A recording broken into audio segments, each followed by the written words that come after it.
ಒಂದು ಶ್ರಾವಣ ಮಾಸದಲ್ಲಿ ಶ್ರೀ ಸಿದ್ದರಾಮೇಶ್ವರರ ದರ್ಶನವನ್ನು ಪಡಿಬೇಕು ಮತ್ತು ಅವರ ಒಂದು ಆಶೀರ್ವಾದ ನಮಗೆ ಆಗಬೇಕನ್ನುವಂಥ ಉದ್ದೇಶದಿಂದ ಇವತ್ತು ನಾವು ಶ್ರೀ ಸೋಲಾಪುರದ ಸಿದ್ದರಾಮೇಶ್ವರ ದೇವರ ದರ್ಶನವನ್ನು ಪಡೆಯಲಿಕ್ಕೆ ಹೊರಟಿದ್ದೇವೆ.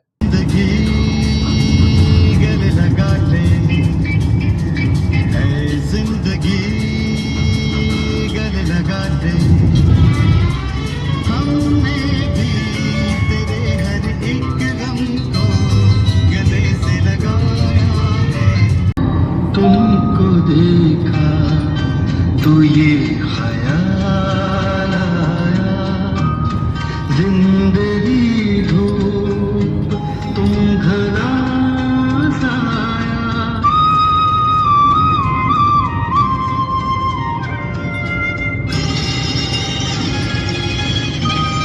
तुमको देखा तो ये ख्याल आया, तुमको देखा तो ये ख्याल आया, जिंदगी धूप तुम घना साया, तुमको देखा तो ये ख्याल आया. ಈಗ ನಾವು ವಿಜಯಪುರದಿಂದ ಸುಮಾರು 20-25 ಕಿಲೋಮೀಟರ್ ಬಂದೀವಿ. ಇದು ಮೊದಲನೇ ಟೋಲ್. ಇಲ್ಲಿ 4 ವೀಲರ್ ವಾಹನಗಳಿಗೆ 120 ರೂಪಾಯಿ ಟೋಲ್ ಚಾರ್ಜ್ ಮಾಡಿ. झाला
ಇದು R2 ಚೆಕ್ ಪೋಸ್ಟ್ ತುಳಿಕಾಡ್ ಹತ್ರ ಇದೆ. ಇದು ಸೋಲಾಪುರ್ ಮತ್ತು ವಿಜಯಪುರ ಮಧ್ಯದ ತುಳಿಕಾಡ್ ಗ್ರಾಮದಲ್ಲಿ R2 ಚೆಕ್ ಪೋಸ್ಟ್ ಇದೆ.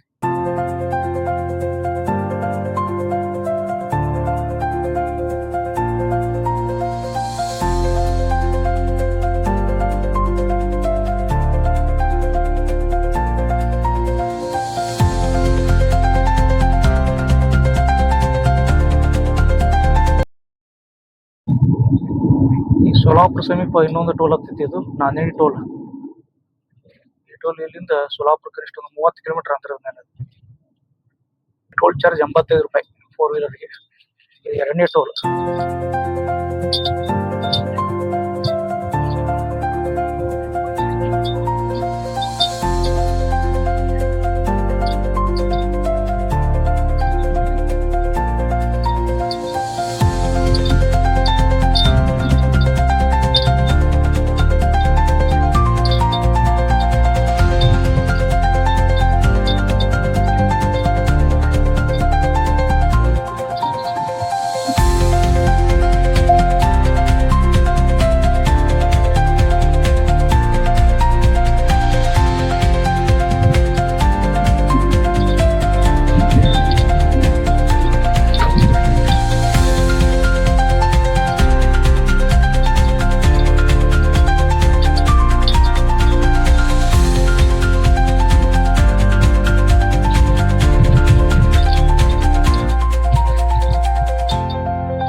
तेरी बाहों लगे सिंदूर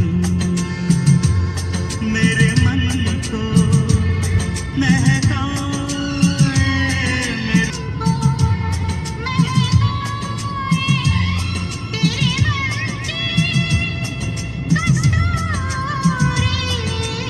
आके तेरी बाहों में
ಶ್ರೀಶೈಲದಲ್ಲಿ ಬರುವ ಮಲ್ಲಿಕಾರ್ಜುನ ದರ್ಶನ ಅವರಿಗೆ ಆಗದೇ ಇದ್ದಂಥ ಸಂದರ್ಭದಲ್ಲಿ ಅವರು ಸ್ವತಃ ತಮ್ಮ ಪ್ರಾಣವನ್ನ ತ್ಯಾಗ ಮಾಡುವ ಉದ್ದೇಶದಿಂದ ತಮ್ಮ ಶ್ರೀಶೈಲದ ಕೊಳದಿಂದ ಹಾರ್ತಾರೆ. ಆ ಒಂದು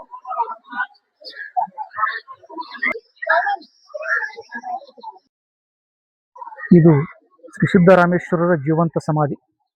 ಸಿದ್ದರಾಮೇಶ್ವರ ತಮ್ಮ ಜೀವಿತಾವಧಿಯ ಕೊನೆಯಲ್ಲಿ ತಾವು ನಿರ್ಮಿಸಿದ ಸೋಲಾಪುರದ ಕೆರೆ ಮಧ್ಯದಲ್ಲಿರುವ ದೇವಸ್ಥಾನ ಕ್ರಿಸ್ತಶಕ 1167 ಸುಮಾರಿಗೆ ಜೀವಂತ ಸಮಾಧಿಯನ್ನ ಶ್ರೀ ಸಿದ್ದರಾಮರು ಹೊಂದ್ತಾರೆ. ಅದೇ ಸ್ಥಳಕ್ಕೆ ಇವತ್ತು ಸಾವಿರಾರು ಜನ ಭಕ್ತರು ಜನರು ಆಗಮಿಸಿ ಇಲ್ಲಿ ಪುಣ್ಯ ಕ್ಷೇತ್ರದ ದರ್ಶನವನ್ನು ಪಡಿತಾರೆ.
ಈಗ ನೀವು ನೋಡ್ತಾ ಇರುವ ಈ ಕೆರೆ 12ನೇ ಶತಮಾನದಲ್ಲಿ ಶಿವಯೋಗಿ ಸಿದ್ದರಾಮೇಶ್ವರರು ನಿರ್ಮಾಣ ಮಾಡಿರತಕ್ಕಂಥ ಕೆರೆ. ಈ ಕೆರೆ ನಿರ್ಮಾಣ ಮಾಡಲಿಕ್ಕೆ ಸುಮಾರು ಸಾವಿರಾರು ಸಂಖ್ಯೆಯ ಭಕ್ತರನ್ನ ಒಡಗೂಡಿಸಿಕೊಂಡು, ಸಾವಿರಾರು ಸಂಖ್ಯೆಯ ಕಾರ್ಮಿಕರನ್ನ ಒಡಗೂಡಿಸಿಕೊಂಡು ಈ ಕೆರೆಯನ್ನು ಅವರು ನಿರ್ಮಾಣ ಮಾಡಿದ್ದಾರೆ. ಅವರು ಕೇವಲ ಕೆರೆ ನಿರ್ಮಾಣ ಮಾಡುವುದು ಅಷ್ಟೇ ಅಲ್ಲ, ವಚನ ಸಾಹಿತ್ಯಕ್ಕೂ ಕೂಡ ಶ್ರೀ ಸಿದ್ದರಾಮೇಶ್ವರರ ಕೊಡುಗೆ ಅತ್ಯಂತ ಅಪಾರವಾದದ್ದು. ತಮ್ಮ ಸುಮಾರು 1200 ವಚನಗಳನ್ನ ಆಗಿನ ಕಾಲದಲ್ಲಿ ಅವರು ರಚನೆ ಮಾಡಿದ್ದರು ಅನ್ನತಕ್ಕಂಥ ಒಂದು ಪ್ರತೀತಿ ಇದೆ. ಅವರ ಒಂದು ವಚನದ ಒಂದು ಅಂಕಿತ ನಾಮ ಶ್ರೀ ಕಪಿಲ ಸಿದ್ಧ ಮಲ್ಲಿಕಾರ್ಜುನ ಅನ್ನತಕ್ಕಂಥ ವಚನದ ಒಂದು ಅಂಕಿತ ನಾಮ ಶ್ರೀ ಸಿದ್ದರಾಮೇಶ್ವರದಾಗಿತ್ತು. ಸಿದ್ದರಾಮೇಶ್ವರರು ಕೇವಲ ಪವಾಡ ಪುರುಷರಷ್ಟೇ ಅಲ್ಲ, ಸಮಾಜ ಸುಧಾರಕರು ಮತ್ತು ಆಧ್ಯಾತ್ಮಿಕ ಚಿಂತಕರು ಮತ್ತು ಸಮಾಜದ ಹಲವಾರು ಆಗಿನ ಕಾಲದ ಒಂದು ಮೌಢ್ಯತೆಗಳನ್ನ, ವಿಚಾರಗಳನ್ನ ಜನರಿಗೆ ತಿಳಿಸುವಲ್ಲಿ ತಮ್ಮದೇ ಆದಂಥ ಒಂದು ಕೊಡುಗೆಯನ್ನು ನೀಡಿದ್ದಾರೆ.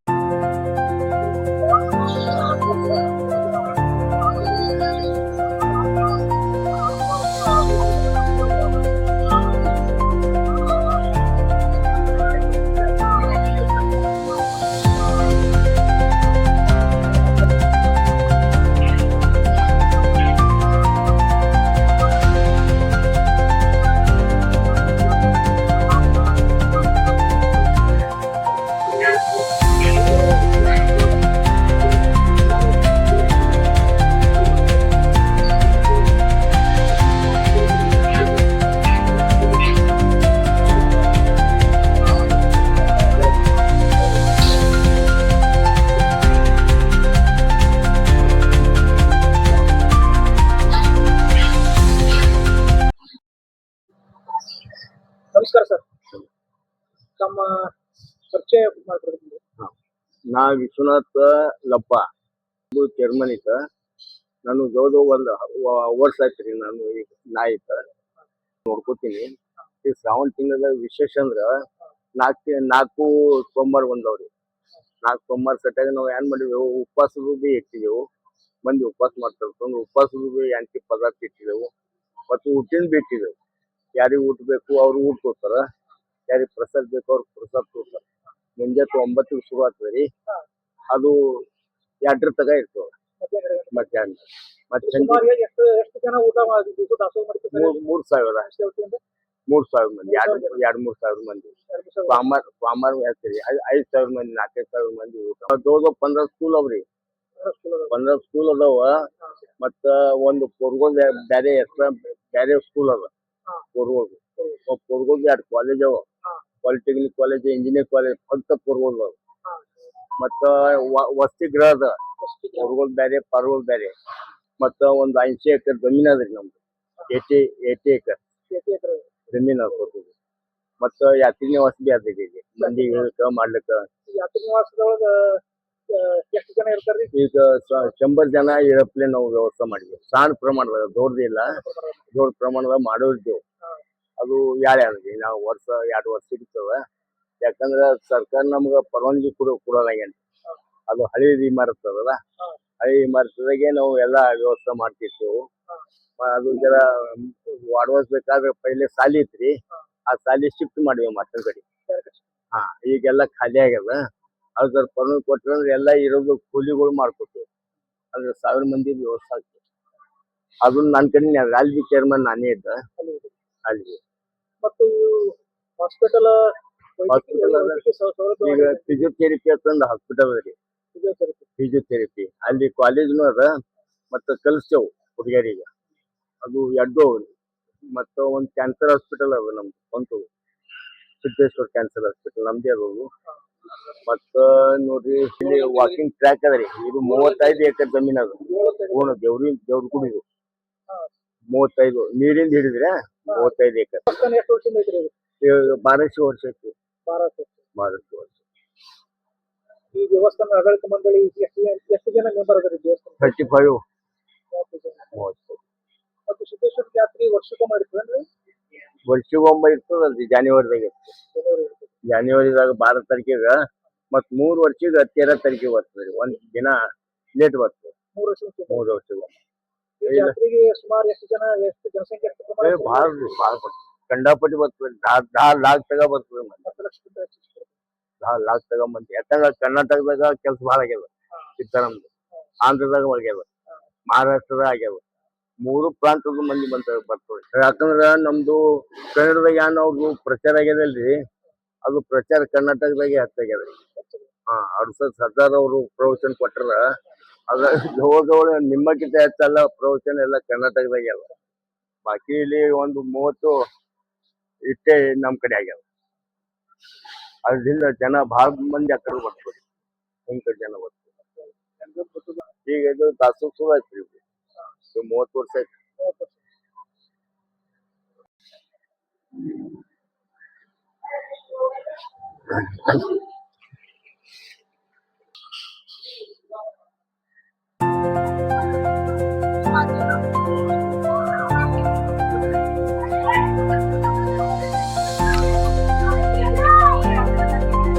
ದೇವಸ್ಥಾನ ದರ್ಶನವನ್ನು ಪಡೆದ ನಂತರ ಇವತ್ತು ನಾವು ದೇವಸ್ಥಾನ ಆಡಳಿತ ಮಂಡಳಿಯ ಮುಖ್ಯಸ್ಥರಾದಂಥ ಶ್ರೀ ವಿಶ್ವನಾಥ್ ಅವರನ್ನು ಭೇಟಿಯಾಗಿ ದೇವಸ್ಥಾನದ ಕುರಿತು ಹಲವಾರು ವಿಷಯಗಳ ಚರ್ಚೆಯನ್ನು ಮಾಡೋದ್ರ ಮೂಲಕ ದೇವಸ್ಥಾನದ ಕಿರುಪರಿಚಯವನ್ನು ಮಾಡಿಕೊಂಡಿದ್ವಿ.